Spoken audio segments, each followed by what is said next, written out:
Hello everyone. आज हम discuss करेंगे cardiac cycle.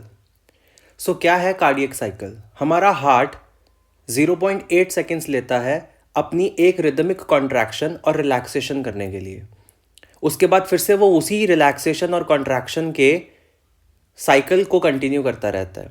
What is a cardiac cycle? Basically cardiac cycle is the rhythmic contraction and relaxation of the heart muscles. एक cardiac cycle को complete करने में heart को 0.8 seconds लगते हैं। यहाँ पे एक छोटी सी टर्मिनोलॉजी हम याद करेंगे। जब कभी भी हम कॉन्ट्रैक्शन को रेफर करना चाहते हैं, जब कभी भी हम ये कहना चाह रहे हैं कि हार्ट के मसल्स कॉन्ट्रैक्ट कर रहे हैं या उसका कोई चेंबर कॉन्ट्रैक्ट कर रहा है, तो हम सिस्टोल वर्ड यूज करेंगे।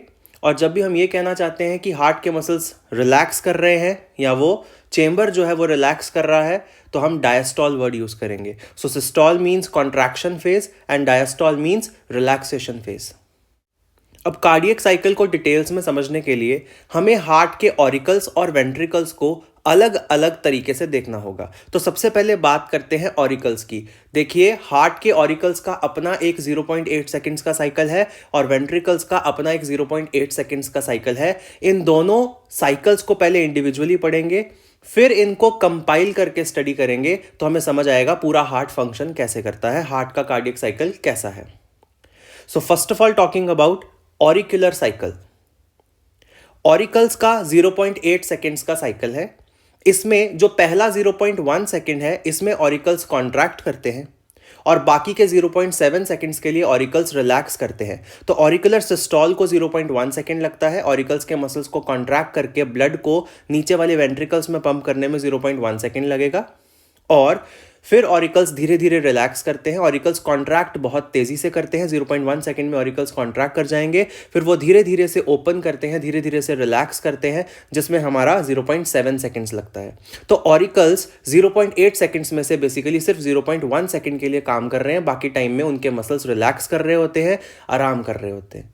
ऐसे ही हम वेंट्रिकुलर साइकिल की बात करें तो वेंट्रिकुलर साइकिल जो है वो भी 0.8 सेकेंड्स का है, लेकिन इसमें पहले 0.3 सेकेंड्स में वेंट्रिकल कॉन्ट्रैक्ट करता है। दैट इज वेंट्रिकुलर सिस्टोल जो है, वेंट्रिकल्स का जो कॉन्ट्रैक्शन फेस है, वेंट्रिकुलर सिस्टोल में 0.3 सेकेंड्स लगते हैं। वेंट्रिकल्स काफ़ी बड़े होते हैं, उसमें काफ़ी ज़्यादा मसल्स होते हैं, तो उसको कॉन्ट्रैक्ट करने में 0.3 सेकेंड्स लग जाएंगे। और बाकी का जो 0.5 सेकेंड्स का टाइम है, उसमें वेंट्रिकल्स रिलैक्स करते हैं। That is 0.3 seconds for ventricular systole and 0.5 seconds for ventricular diastole. तो वेंट्रिकल्स का भी अपना एक 0.8 सेकेंड्स का साइकिल है। यहां पे एक इंपॉर्टेंट बात बताना चाहूंगा कि वेंट्रिकुलर साइकिल शुरू ही ऑरिकुलर सिस्टोल के बाद करना है। यानी ऑरिकल्स एक बार कॉन्ट्रैक्ट कर लें, उस 0.1 सेकेंड ऑफ ऑरिकुलर सिस्टोल के बाद ही वेंट्रिकुलर सिस्टोल यानी वेंट्रिकुलर साइकिल को हम स्टार्ट करेंगे। क्योंकि जब ऑरिकल्स ब्लड को पंप कर रहे होंगे वेंट्रिकल्स में, तो by logic, by common sense ventricles उस वक्त कॉन्ट्रैक्ट नहीं करने चाहिए, नहीं तो दोनों तरफ से कॉन्ट्रैक्शन होगा और आपका हार्ट फट जाएगा। ऊपर से जब ऑरिकल्स कॉन्ट्रैक्ट कर रहे होंगे, वेंट्रिकल्स रिलैक्स ही कर रहे होते हैं। वो अभी अपना पिछला कार्डियक साइकिल, वो अभी अपना पिछला वेंट्रिकुलर साइकिल ही कंप्लीट कर रहे होते हैं। वो अभी भी वेंट्रिकुलर डायस्टोल के लास्ट स्टेजेस में होते हैं। वेंट्रिकल्स का भी खुद का एक 0.8 सेकेंड्स का साइकिल है, लेकिन इस 0.8 सेकेंड के साइकिल को स्टार्ट हम हमेशा ऑरिकुलर सिस्टोल के बाद करेंगे। अगर आप ओवरऑल हार्ट की तरफ देख रहे हैं तो पहले 0.1 सेकेंड्स में आप ऑरिकल्स को कॉन्ट्रैक्ट करते देखेंगे, अगले 0.3 सेकेंड्स में आप वेंट्रिकल्स को कॉन्ट्रैक्ट करता देखेंगे, और फिर 0.4 सेकेंड्स का टाइम ऐसा आएगा जिसमें आप देखेंगे कि ऑरिकल्स जो पहले से ही रिलैक्स कर रहे हैं वो अभी भी रिलैक्स कर रहे हैं और वेंट्रिकल्स भी उसके साथ साथ रिलैक्स कर रहे हैं। तो ऑरिकल्स और वेंट्रिकल्स एक साथ 0.4 सेकेंड्स के लिए रिलैक्स करते हैं। इसको हम ज्वाइंट डायस्टोल कहते हैं। बेसिकली हम कह सकते हैं कि हार्ट का जो 0.8 सेकेंड्स का साइकिल है, उसमें फर्स्ट 0.4 सेकेंड्स में आप ऑरिकल्स एंड वेंट्रिकल्स का कॉन्ट्रैक्शन ऑब्जर्व करेंगे, और जो नेक्स्ट 0.4 सेकेंड्स है उसमें ऑरिकल्स और वेंट्रिकल्स एक साथ रिलैक्स कर रहे होते हैं। ओवरऑल हमने ये सीखा है कि अगर हम हार्ट को ऑब्जर्व करें तो हार्ट का जो एक साइकिल है वो 0.8 सेकेंड्स का है, लेकिन उसको समझने के लिए हमें सबसे पहले ऑरिकल्स का 0.8 सेकेंड्स का साइकिल अलग से समझना है, और फिर वेंट्रिकल्स का 0.8 सेकेंड्स का साइकिल अलग से समझना है, और फिर इन दोनों को कंपाइल करके हार्ट को ऑब्जर्व करना है। सो ऑरिकल्स 0.1 सेकेंड के लिए क्या करेंगे, कॉन्ट्रैक्ट करेंगे, उसको ऑरिकुलर सिस्टॉल कहेंगे। फिर 0.7 सेकेंड्स के लिए वो रिलैक्स करते हैं, उसको ऑरिकुलर डायस्टॉल कहेंगे। वेंट्रिकल्स 0.3 सेकेंड्स के लिए कॉन्ट्रैक्ट करते हैं क्योंकि उनका बड़ा साइज है, ज़्यादा मसल्स हैं। इस 0.3 सेकेंड के फेस को वेंट्रिकुलर सिस्टॉल कहते हैं। और फिर अगले 0.5 सेकेंड्स के लिए वो रिलैक्स करते हैं, उनके मसल्स रिलैक्स करते हैं, जिसको हम कहते हैं वेंट्रिकुलर डायस्टॉल।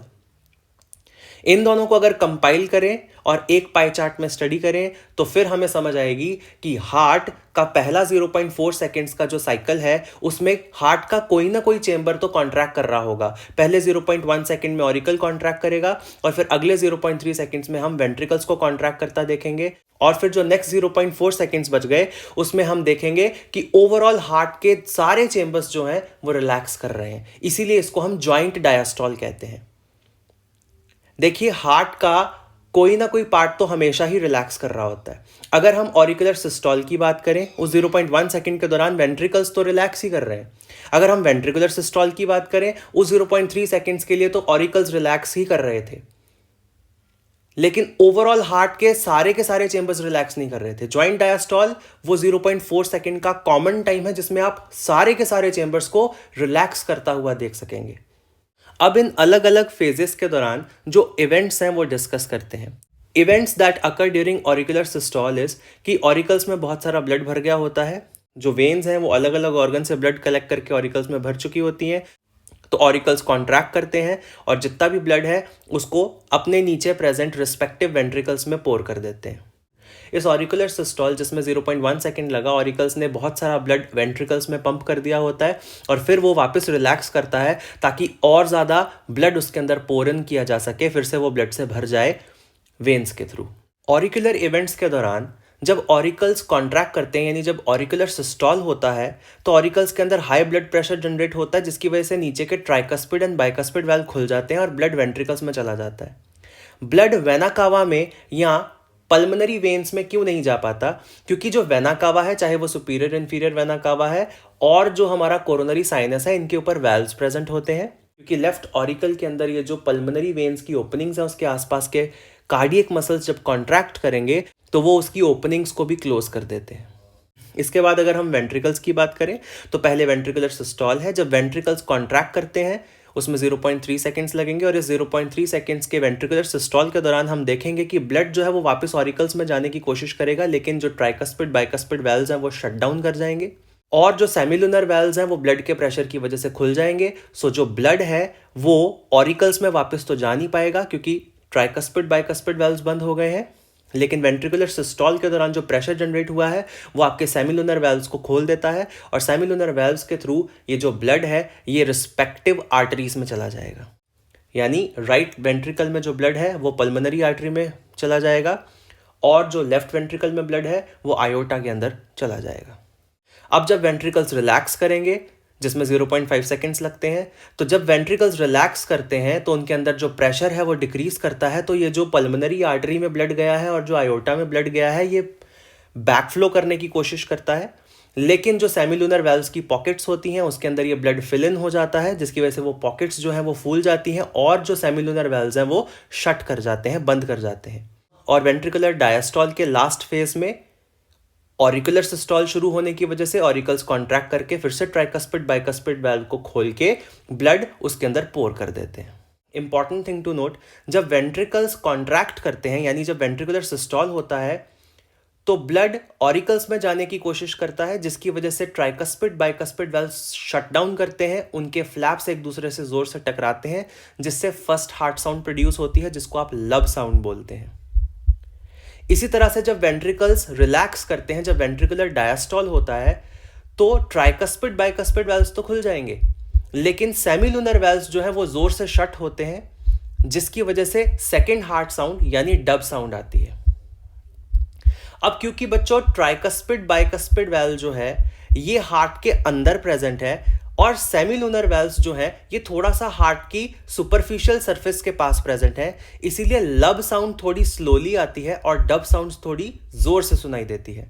सो आपको एक इंपॉर्टेंट थिंग नोट डाउन करनी है कि दोनों हार्ट साउंड्स, चाहे वो फर्स्ट हार्ट साउंड लब साउंड हो या फिर वो डब साउंड हो जिसको हम सेकेंड हार्ट साउंड बोलते हैं, दोनों ही वेंट्रिकुलर इवेंट्स से रिलेटेड है। यानी लब साउंड वेंट्रिकुलर सिस्टोल के दौरान पैदा होती है और जो डब साउंड है वो वेंट्रिकुलर डायस्टोल के दौरान पैदा होती है। दोनों ही वेंट्रिकुलर इवेंट्स के पार्ट हैं। ऑरिकल्स में से एज सच कोई लब या डब साउंड्स नहीं आती है। सो लब साउंड के लिए रिस्पॉन्सिबल है ventricular systole and dub sound के लिए रिस्पॉन्सिबल है वेंट्रिकुलर डायस्टोल। दोनों हार्ट साउंड्स जो हैं वो वेंट्रिकल्स द्वारा ही प्रोड्यूस की जाएंगी।